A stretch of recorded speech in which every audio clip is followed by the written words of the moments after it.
حضرت عمر اندر آئے اور پوچھا کہ ہاں جی کیا چل رہا تھا اندر؟ تم جس کو مارنے کے ارادے سے جا رہے تھے نا وہ اللہ سے تمہارے قبول اسلام کی دعائیں مانگ رہا ہے۔ اور جب حضرت عمر نے کلمہ پڑھا تو حضور نے نعرہ تکبیر بلند کیا، نعرہ تکبیر۔ سب سے پہلے حضرت عمر وہ خلیفہ تھے جنہوں نے اہل بیت کا وظیفہ متعین کیا۔ موافقات عمر وہ 20 جگہیں قرآن مجید میں جہاں حضرت عمر کی خواہش پر خدا نے وہی نازل کی کہ جو عمر حضور علیہ الصلوۃ والسلام کے غلام کے بیٹے کو اپنے بیٹے سے زیادہ اہمیت اور عزت دے رہے ہیں، مقام و مرتبہ دے رہے ہیں، کیا وہ حضرت حضور علیہ الصلوۃ والسلام کی حقیقی گھرانے اور اہل بیت عظام کے ساتھ برا رویہ رکھ سکتے ہیں؟ آپ کی شہادت کے بعد آپ کا مکان حضرت امیر معاویہ رضی اللہ تعالیٰ عنہ نے خریدا اور اس سے پھر آپ کا قرضہ اتارا گیا۔ یہ تھا خلیفہ وقت۔ جی بسم اللہ الرحمن الرحیم، السلام علیکم ورحمۃ اللہ وبرکاتہ۔ ناظرین محترم، آج کی اس ویڈیو میں ہم بات کرنے والے ہیں ایک ایسی عظیم الشان شخصیت کی جو 22,51,030 مربع میل کی اکلوتی حاکم تھی اور مسلمانوں کے دوسرے خلیفہ حضرت عمر بن خطاب رضی اللہ تعالیٰ عنہ کے نام سے جن کو جانا جاتا ہے۔ اور ایسی دبنگ ہستی کے بارے میں ہم نے بات کرنی ہے، ان کی پیدائش ولادت سے لے کر ان کی شہادت تک کے تمام معاملات کو ڈسکس کریں گے اس ویڈیو میں، تو اس ویڈیو کو آپ نے آخر تک ضرور دیکھنا ہے۔ ان پیدائش کن حالات میں ہوئی، قبول اسلام کا بڑا دلچسپ واقعہ ہے، اور یہ صحابی وہ صحابی ہیں جن کو حضور نے اللہ سے مانگا، اور یہ مرید پیغمبر نہیں ہیں بلکہ مراد پیغمبر ہیں، اور حضور یہ وہ واحد صحابی ہیں جن کے اسلام لانے پر حضور نے اتنا زوردار نعرہ تکبیر لگایا تھا کہ مکہ کے پہاڑ گونجنے لگے تھے۔ تو اس شخصیت کے بارے میں آج کی اس ویڈیو میں ڈیٹیل سے بات کریں گے، اور آپ نے اگر ابھی تک ہمارے چینل کو سبسکرائب نہیں کیا تو اس کو بھی کر لیں اور اس ویڈیو کو اینڈ تک ضرور دیکھیں۔ انشاءاللہ العزیز اس شخصیت کے متعلق بہت ہی مستند اور بہت ہی بہترین معلومات آپ کو ملنے والی ہیں۔ حضرت عمر فاروق رضی اللہ تعالیٰ عنہ کی پیدائش کی اگر بات کریں تو ہجرت نبوی سے 40 سال پہلے 583 عیسوی میں آپ مکہ کے اندر پیدا ہوئے۔ مکہ کا ایک علاقہ تہامہ، وہاں پہ آپ کی پیدائش ہوئی، اور پیدائش کے بعد آپ کی جو اگلے حالات ہیں، ابتدائی تعلیم اور وہ ساری چیزیں، تو وہ مورخین نے قلم بند نہیں کی کیونکہ اس کو پتہ تھا کہ یہ عمر بن خطاب بننے والا ہے مستقبل میں جا کے۔ لیکن بہرحال اس کے بعد آپ کی جو جوانی لڑکپن کا جو دور ہے وہ بڑا زبردست اور بڑا سخت گزارا، کیونکہ آپ کے والد بہت سخت تھے اور سارا دن آپ کو اونٹ چرانے کے لیے بھیجا کرتے تھے۔ مکہ کے 10 میل کے فاصلے پہ ایک میدان ہے، زنجان نام ہے جس میدان کا مورخین نے لکھا ہے، اس میدان میں آپ اونٹ چرایا کرتے تھے، اور وہاں پہ سارا دن آپ مشقت برداشت کرتے تھے۔ اور اس کے بعد آپ نے جو فن سیکھ رکھے تھے وہ بڑے زبردست تھے۔ آپ نے جو فن سیکھ رکھے تھے ان میں سپہ گیری، نسب دانی، پہلوانی اور خطابت آپ کو اتنی بہترین آتی تھی کہ آپ اسلام لانے سے پہلے ہی مشرکین کے بہت سارے جو وفود جاتے تھے، تجارتی وفود، ان میں بطور سفیر بن کر جاتے تھے۔ تو بہت ہی زبردست انداز میں آپ بات کرنا جانتے تھے۔ اب آ جاتے ہیں آپ کے اسلام لانے کے واقعے کی طرف، کٹ ٹو شارٹ۔ اسلام لانے کا واقعہ آپ کا بہت دلچسپ ہے۔ آپ نے جب حضور علیہ الصلوۃ والسلام کی دعوت چل رہی تھی، بعثت ہو گئی تھی، اور حضور کی بعثت کو یعنی حضور کے اعلان نبوت کو تقریباً 7 سال گزر چکے تھے، آپ کو یہ برداشت نہیں تھا بیکاز کہ آپ بہت سخت طبیعت کے مالک تھے اور آپ کو لگتا تھا کہ یہ نیا دین ایکسیپٹیبل نہیں ہے ہمارے معاشرے میں۔ تو آپ اپنے پرانے دین کے معاملے میں بہت غیرت مند تھے، اور یہی وجہ تھی کہ حضور علیہ الصلوۃ والسلام کو آپ کی بہت زیادہ طلب تھی کہ یا اللہ یہ جو لوگ ہوتے ہیں نا جاہلیت میں سخت اور ہمت اور غیرت والے ہوتے ہیں نا، اگر اللہ تعالیٰ ان کو اسلام کی آپ توفیق دے دینا تو یہ اسلام کے لیے بھی اتنے ہی مر مٹنے والے اور غیرت مند ثابت ہوں گے۔ یہی وجہ تھی کہ حضور نے اللہ کریم سے یہ دعا مانگی تھی کہ یا اللہ مجھے ابو جہل، عمر بن حشام یعنی کہ ابو جہل یا عمر بن خطاب، ان دونوں میں سے کوئی ایک آپ عطا کر دیں۔ تو اللہ تعالیٰ نے آپ علیہ الصلوۃ والسلام کی دعا حضرت عمر بن خطاب کے حق میں قبول فرمائی۔ وہ کیسے، آگے سنتے ہیں۔ حضرت عمر بہت لوگوں پر ظلم کرتے تھے، جو اسلام لاتے تھے ان کو مارنا، پیٹنا، تنگ کرنا، زد و کوب کرنا برداشت نہیں ہوتا تھا۔ تو ایک دن نا تھک کے تنگ ہو کر نا تلوار اٹھائی اور کہا کہ چھوڑیں، میں لوگوں کو کیا پکڑوں، جو اصل جڑ ہے اس سارے معاملے کی میں اسی کو جا کے ختم کرتا ہوں، نعوذ باللہ۔ اور تلوار اٹھائی اور حضور علیہ الصلوۃ والسلام کی جانب روانہ ہو گئے اور قتل کرنے کے ارادے سے۔ تو راستے میں نعیم بن عبداللہ وہ ملے ان کو، اور انہوں نے کہا کدھر بھائی؟ تو حضرت عمر نے کہا کہ بس کام تمام کرنے جا رہا ہوں، یہ جو نیا دین لے کر آنے والا ہے محمد۔ تو انہوں نے کہا کہ چلو ٹھیک ہے، ان کا تو کام بعد میں تمام کرنا، پہلے اپنے گھر تو جاؤ ذرا، وہاں تمہاری بہن اور تمہارے بہنوں نے اسلام قبول کر لیا۔ یہ سنا تو غصے کی انتہا نہیں تھی، جو عام آدمی کو برداشت نہیں کرتا تھا مسلمان ہونا، وہ اپنے گھر کو کیسے برداشت کر سکتا تھا۔ واپس آئے، دروازے پہ جیسے ہی پہنچے تو یہ روایات ہیں کہ حضرت خباب بن ارت رضی اللہ تعالیٰ عنہ وہ قرآن کی تعلیم دے رہے تھے ان کی بہن کو، حضرت عمر کی بہن اور حضرت عمر کے بہنوئی سعید بن زید، ان کو 2 روایات ہیں. ایک روایت میں سورہ حدید پڑھا رہے تھے، دوسری روایت میں سورہ طٰہٰ پڑھا رہے تھے. بہرحال تو حضرت عمر جیسے ہی ان کو دستک دی اور ان کو پتہ چلا کہ حضرت عمر دروازے پر ہیں، تو انہوں نے قرآن مجید کے اوراق چھپائے اور بڑا جلدی انہوں نے ساری چیزیں سمیٹیں. خباب بن ارت رضی اللہ تعالیٰ عنہ چھپ گئے. حضرت عمر اندر آئے اور پوچھا کہ ہاں جی کیا چل رہا تھا اندر؟ تو بہرحال خلاصہ یہ کہ انہوں نے پتہ چل گیا ان کو، اور انہوں نے صحیح نا پہلے تو اپنے بہنوئی پر تشدد کیا، پھر جب بہن بچانے آئے تو ان کو بھی مارا پیٹا اور لہو لہان کر دیا. لیکن ظاہر ہے ایک برادرانہ شفقت تو ہوتی ہے. بہن پر ان کو جب شفقت آئی، تھوڑا غصہ ٹھنڈا ہوا، تو انہوں نے کہا ہاں بھائی کیا پڑھ کے آ رہے تھے یہ بتاؤ پہلے. تو بہن نے کہا کہ جو بھی ہے تم جتنا مرضی ظلم کر لو، لیکن جب تک تم غسل نہیں کرو گے، پاک نہیں کرو گے اپنے آپ کو، اس وقت تک میں تمہیں یہ کلام سنا نہیں سکتی، تم اس کے اہل نہیں ہو. تو پاک ہوئے، غسل کیا، کلام سنایا اللہ کا، سورہ حدید کی پہلی کچھ آیات یا بعض روایت میں سورہ طٰہٰ کی. تو حضرت عمر رضی اللہ تعالیٰ عنہ بہت متاثر ہوئے بہرحال. اور پھر حضرت خباب نے جب یہ دیکھا نا کہ ماحول تھوڑا ٹھنڈا ہو گیا تو باہر آئے اور انہوں نے حضرت عمر سے کہا کہ تم جس کو مارنے کے ارادے سے جا رہے تھے نا، وہ اللہ سے تمہارے قبول اسلام کی دعائیں مانگ رہا ہے، تمہیں مانگ رہا ہے اسلام کے لیے. تو حضرت عمر اور زیادہ جذباتی ہو گئے. ظاہر ہے جو لوگ جتنے سخت دل ہوتے ہیں نا، تو وہ جب رحم دل بنتے ہیں تو وہ رحم دل بھی اتنے ہی ہوتے ہیں. تو بہرحال حضرت عمر نے اسی حالت میں جناب تلوار سونتی ہوئی اور پہنچ گئے وہاں حضور علیہ الصلوۃ والسلام کی طرف.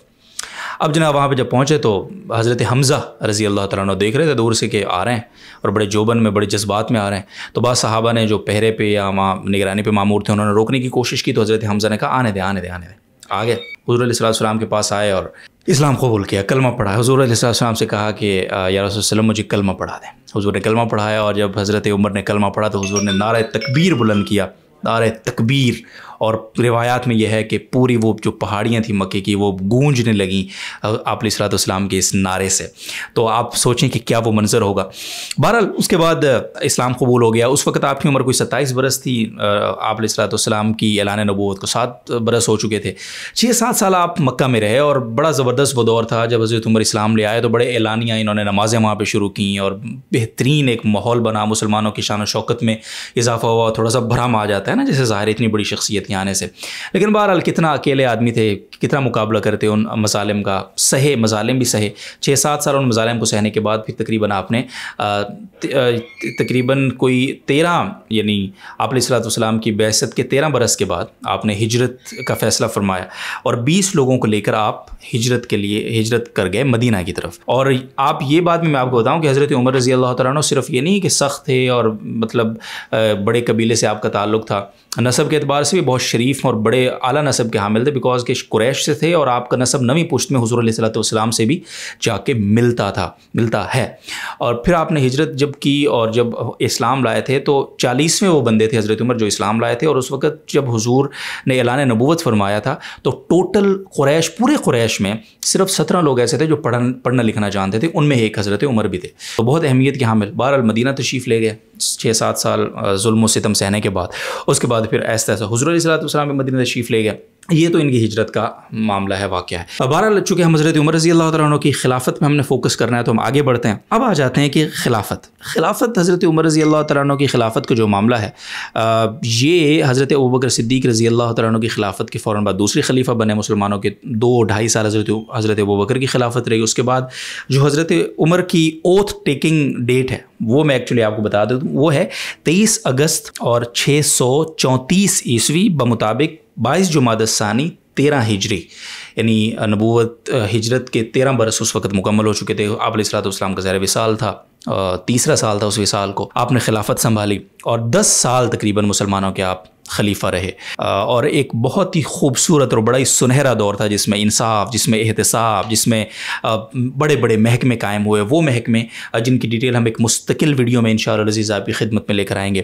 اور اسی طرح سے اگر حضرت عمر رضی اللہ تعالیٰ عنہ کی خلافت کا وہ ایریا جو ہے اس کو اگر ہم پورے ایریا کو شمار کریں جس ایریے پہ الٹیمیٹ آپ نے خلافت کی، یعنی آپ نے بیت المقدس فتح کیا، آپ نے جتنا بیزنٹائن امپائر تھا، رومن امپائر تھا، سارا ہی تقریباً ساسانی سلطنت ساری آپ کی زیر نگیں آ گئی تھی. اور یہ کل رقبہ جو تھا یہ 22,51,000 اور 30 مربع میل پر مشتمل رقبہ تھا جو مسلمانوں کی جہاں پہ حکومت تھی، جہاں پہ حضرت عمر رضی اللہ تعالیٰ عنہ کو طوطی بولتا تھا۔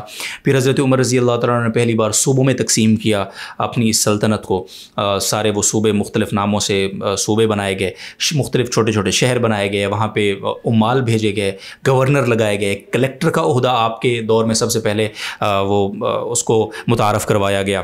اور پھر حضرت عمر رضی اللہ تعالیٰ عنہ کو احتساب اور انصاف، یہ دونوں چیزیں بڑی سخت تھیں۔ جہاں تک بات ہے انصاف کی، تو انصاف حضرت عمر ایسا کرتے تھے کہ مزہ آ جاتا تھا۔ ایک بار حضرت عمر بن عاص رضی اللہ تعالیٰ عنہ بڑے مشہور بڑے جلیل القدر صحابی ہیں، ان کے بیٹے نے نا کسی پہ ایسی تھپڑ و تھپڑی کر دی مدینہ شریف میں، تو وہ جو جس کو مار پڑی وہ حضرت عمر کی عدالت میں آیا کہ مجھے جو ہے وہ مار پڑی، اسی طرح مجھے ناجائز مارا ہے۔ حضرت عمر میدان میں آئے اور حضرت عمر بن عاص کے بیٹے کو حضرت عمر بن عاص کے سامنے بلایا اور اس کو جس کو مار پڑی اس کو کہا اب اس کو مارو، بدلہ لو اپنا، اور وہیں درے پڑوائے۔ اور حضرت عمر بن عاص چپ کر کے کھڑے رہے، کچھ بول نہیں سکے، کیونکہ حضرت عمر بہت سخت طبیعت کے آدمی تھے اور اسلام پہ اتنی غیرت تھی کہ بڑا مشہور واقعہ صلح حدیبیہ کا کہ حضور علیہ الصلوۃ والسلام جب عمرے کی غرض سے تشریف لے گئے، آپ نے یقیناً پڑھا ہوگا سیرت میں، تو قریش نے کہا کہ نہیں اس سال آپ واپس جائیں گے اور اگلے سال آپ دوبارہ آئیں گے، اور اپنی قربانیاں پھر حضور نے وہیں کیں اور سارا وہ معاملہ جو آپ کے سامنے، تو حضرت عمر کو یہ ہضم نہیں ہو رہا تھا کہ ہم کیوں واپس جائیں، ہم ان کی باتیں کیوں مانیں، ہم ان کی شرائط کیوں مانیں۔ تو اس وقت بھی حضرت عمر رضی اللہ تعالیٰ عنہ حضور سے بڑے سخت سوالات کیے تھے سب صحابہ کے سامنے، اور وہ حضرت عمر ہی کی جرت تھی، ان کی ایمانی غیرت تھی کہ رسول صلی اللہ علیہ وسلم کیا آپ اللہ کے سچے رسول نہیں ہیں، کیا ہمارا قرآن سچا نہیں ہے، اس طرح کے بہت سارے سخت سوالات، تو وہ حضور کے سامنے بھی بول جاتے تھے سخت۔ اور ایک مرتبہ تو حضرت ابو ہریرہ رضی اللہ تعالیٰ عنہ کو تھپڑ بھی پڑ گیا تھا حضور کے سامنے حضرت عمر سے، تو وہ بہت سخت طبیعت کے مالک تھے، تو اس وجہ سے ان کے انصاف پر تو کوئی حرف نہیں اٹھا سکتا تھا، اور پھر ظاہر ہے وہ اصولوں پر ان کی پوری خلافت کھڑی تھی۔ اسی طرح اب وہ صرف سخت عام لوگوں کے لیے نہیں تھے۔ حضرت عبداللہ بن عمر رضی اللہ تعالیٰ عنہ، انصاف ان کا یہ تھا کہ جب حضرت عمر نے اپنے دور کے اندر وظائف متعین کیے، حضرت عمر نے سب سے پہلے، حضرت عمر وہ خلیفہ تھے جنہوں نے اہل بیت کا وظیفہ متعین کیا۔ اہل بیت سب سے زیادہ وظیفہ اہل بیت کا حضور علیہ الصلوۃ والسلام کے خاندان کا تھا، پھر اس کے بعد بدری صحابی کا تھا، پھر اس کے بعد عام مہاجرین و انصار کا تا۔ جو اہل بیت کا وظیفہ تھا وہ تقریباً 10 سے 12,000 درہم سالانہ اس وقت یہ وظیفہ مقرر کیا گیا تھا۔ بدری صحابیوں کا 4,000 کے حساب سے سالانہ وظیفہ تھا، اسی طرح دیگر۔ تو حضرت عبداللہ بن عمر رضی اللہ تعالیٰ عنہ جو ان کے بیٹے تھے حضرت عمر کے، ان کا جب وظیفہ مقرر ہوا تو ان کا وظیفہ حضرت اسامہ بن زید، جو حضرت زید حضور علیہ الصلوۃ والسلام کے غلام تھے، ان کے بیٹے تھے حضرت اسامہ، تو حضرت اسامہ کا وظیفہ حضرت عبداللہ بن عمر یعنی اپنے بیٹے سے زیادہ مقرر کیا۔ اب حضرت عبداللہ بن عمر نے کہا کہ ابا جی یہ تو مجھ سے کسی بھی اعتبار سے افضل نہیں ہے، یہ تو غلام کے بیٹے ہیں اور نسب میں بھی مجھ سے افضل نہیں ہے اور تعلیم میں بھی مجھ سے افضل نہیں ہے۔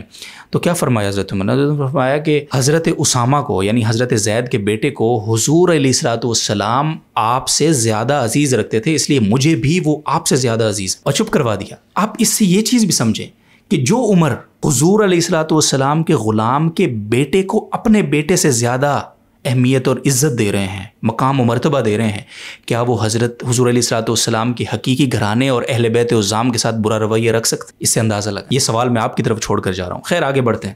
احتساب، جتنے عمال مقرر کرتے تھے نا حضرت عمر، تو ان کے لیے نا کچھ نصیحتیں تھیں کہ تم حاکم بن کر جا رہے ہو، گورنر بنا کر بھیج رہا ہوں تمہیں مختلف علاقوں میں، 4 کام تم نے نہیں کرنے۔ ترکی گھوڑے کی سواری نہیں کرنی، باریک کپڑا نہیں پہننا جو شان و شوکت کی علامت ہوتا ہے، چھنا ہوا آٹا نہیں کھانا، بور والا آٹا کھانا ہے، اور اپنے دروازے عوام کے لیے بند نہیں کرنے، وہاں پہ دربان کھڑے نہیں کرنے۔ یہ 4 نصیحتیں کامن ہوتی تھی، اور جو ان کی خلاف ورزی کرتا تھا، ایک بار بصرہ کے اندر ہوئی اس کی خلاف ورزی اور حضرت عمر نے معزول کر دیا وہاں کے جو گورنر تھے ان کو۔ حضرت سعد بن ابی وقاص رضی اللہ تعالیٰ عنہ کا ایک بڑا مشہور واقعہ کہ کوفہ میں انہوں نے اپنا ایک محل بنایا اور اس پہ ایک انہوں نے چوکی بنائی، تو پتہ چلا کہ جی چوکی بنا لی حضرت سعد بن ابی وقاص نے۔ تو حضرت عمر رضی اللہ تعالیٰ عنہ نے یہاں سے ایک صحابی کو بھیجا اور کہا کہ ان کے سامنے اس چوکی کو آگ لگا کر آئے میرے حکم پہ۔ لگا دی آگ انہوں نے، اور حضرت سعد بن وقاص دیکھتے رہے، کچھ نہیں کر سکے۔ تو یہ ان کا احتساب بھی بہت سخت ہوتا تھا، اور جب وہ پکڑ کرتے تھے تو اتنی سخت ہوتی تھی کہ کوئی اس سے چھڑانے والا نہیں ہوتا تھا ان کو۔ اور بہرحال یہ تو پھر سیرت کی کتابیں بھری پڑی ہیں، ہم کٹ شارٹ کرتے ہیں، آگے بڑھتے ہیں۔ حضرت عمر رضی اللہ تعالیٰ عنہ سب سے پہلے امیر المومنین ہیں امت کے، اس کا کیا مطلب ہے؟ پہلے امیر المومنین تو حضرت ابوبکر صدیق ہیں، لیکن نہیں، امیر المومنین کا جو لقب ہے وہ سب سے پہلے حضرت عمر رضی اللہ تعالیٰ عنہ کے لیے استعمال کیا گیا۔ اس کی وجہ یہ ہے کہ حضرت عمر رضی اللہ تعالیٰ عنہ کو جب نا خلیفہ رسول کہا جاتا تھا تو وہ کہتے تھے کہ خلیفہ رسول تو حضرت ابوبکر صدیق رضی اللہ تعالیٰ عنہ تھے، کیونکہ ان کو براہ راست حضور علیہ الصلوۃ والسلام نے نومینیٹ کیا تھا۔ تو میں تو اگر ہوں تو پھر خلیفہ رسول خدا کا خلیفہ ہوں نا، خلیفہ رسول خدا، تو یوں بنے گا معاملہ، تو مجھے پھر یوں بلائیں آپ۔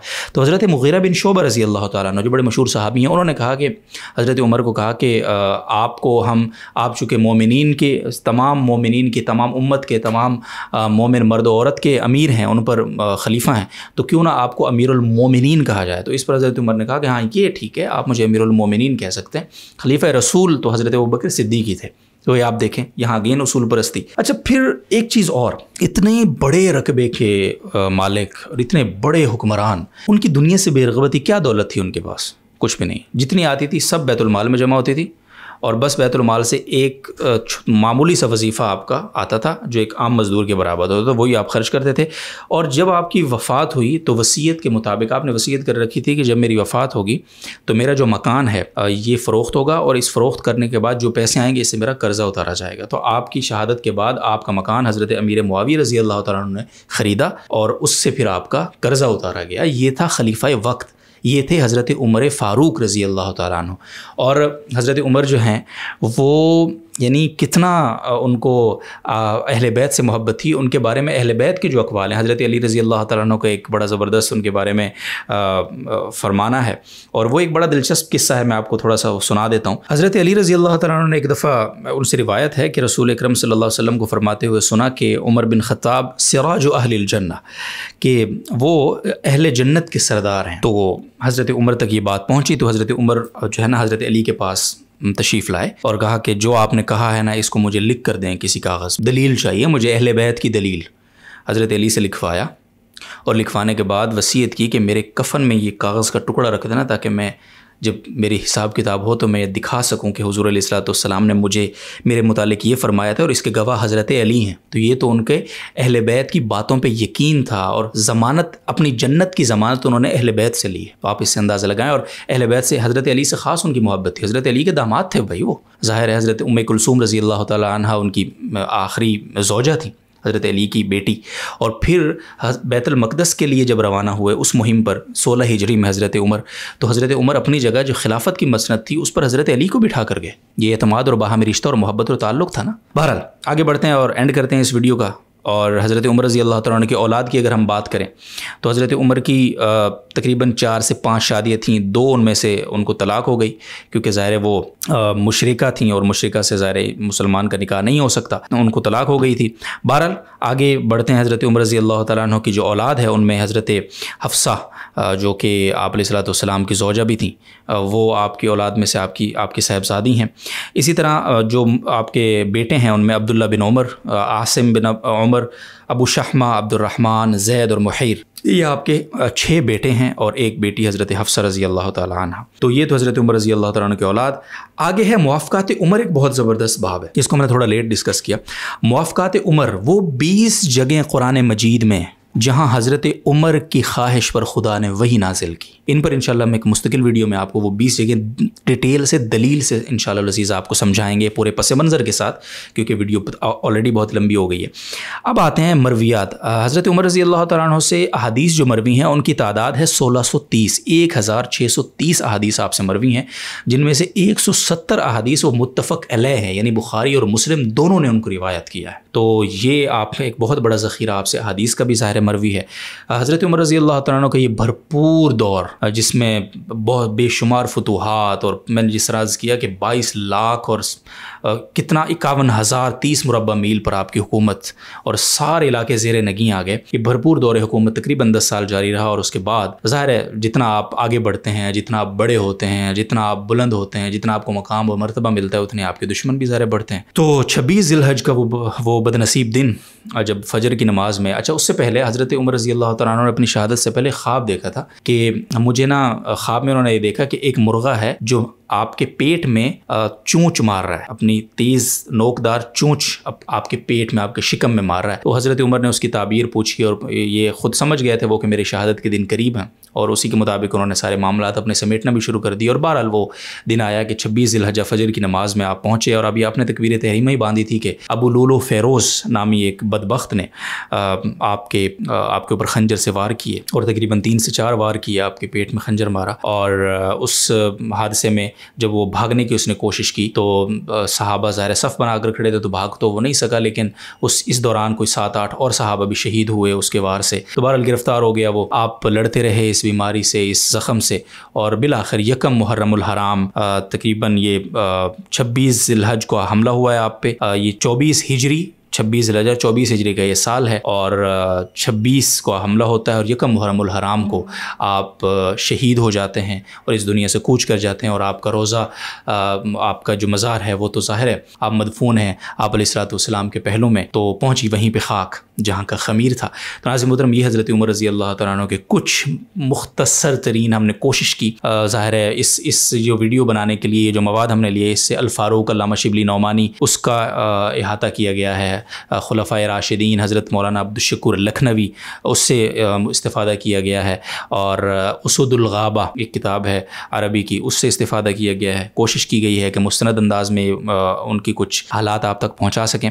امید ہے آپ کو یہ ویڈیو پسند آئی ہوگی۔ اللہ تعالی ہم سب کو ان کے نقش قدم پہ چلنے کی توفیق عطا فرمائے، اور ان کے درجات بلند کرے، اور ہمیں بھی کوئی عمر کا سچا جانشین عطا کرے جو رات کو گلیوں میں گھوم کے اپنی رعایا کی خبر گیری کرے۔